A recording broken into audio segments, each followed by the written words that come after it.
Magnus Carlsen sacrifices his rook. He's now sacked the queen, sacked, and the rook, and he picks up the bishop, and the next phase of the game begins. Rook, knight, 2 pawns versus the queen.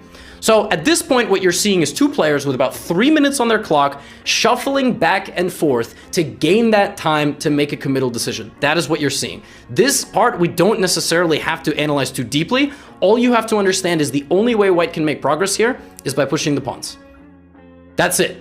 No one's gonna blunder a queen. No one's gonna get checkmated. Black's queen is standing around harassing this king, keeping the knight close to it. Black also needs to not allow e4, e5 to happen. And if e4, e5 happens, black needs to deal with the consequences. So what does Magnus do?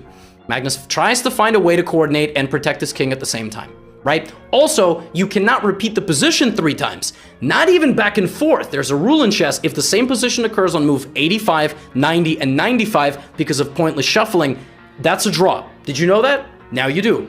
Did you already know that? Okay, well, you're 30 minutes in the recap with me, all right? And I've been talking nonstop. I got to make this kind of exciting, break the 4th wall every now and then.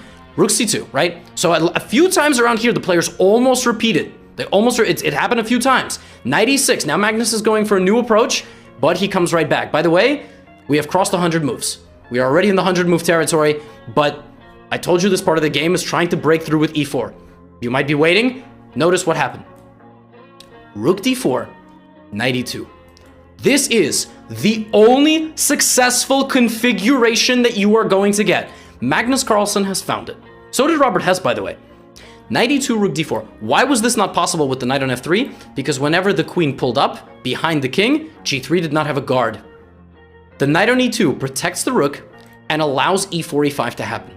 So knight e2. Now Jan here is like, okay, e4 is coming. So as e4 is going to come, what I need to do is I need to go over here and trade my h-pawn. That way, I can attack the king from all 3 directions. Down the middle, on the right, and on the left. My h-pawn could be a liability, so I got to get rid of it now.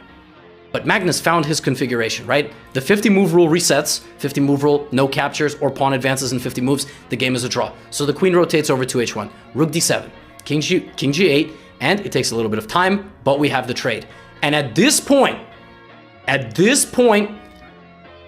Magnus is going to bring his king to safety, and all the forces are gonna go up together. Jan will either find a way to block these pawns, put his king in a blockading square, and potentially walk past them, or he will lose. So what does he do? He tries to bring his king and queen together to the center. Very, like, iconic movie moment here. He gives a check.